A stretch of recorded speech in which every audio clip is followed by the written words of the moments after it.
On est dans une approche où on doit anticiper, donc il faut prévenir le risque, il faut être capable de le détecter, il faut être capable de résoudre le problème.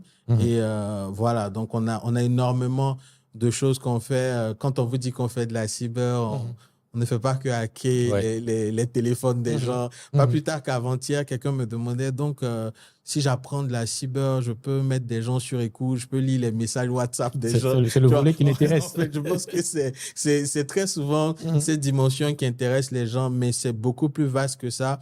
Et en vrai, on n'a pas besoin d'être très technique pour pouvoir faire de la cybersécurité. J'aime dire à mes équipes, c'est de la gestion de risques.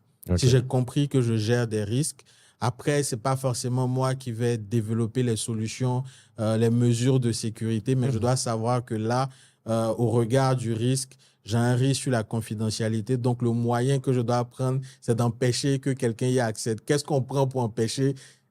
Je cherche, je trouve la solution, je mets en place. Donc, c'est avant tout une question de gestion des risques et tout ce qu'on va faire va rentrer dans ce carcan-là, en fait. C'est vraiment gestion des risques. Et quand j'ai compris ça, que ce soit de la cryptographie, que ce soit du hacking, ethical hacking, j'entends.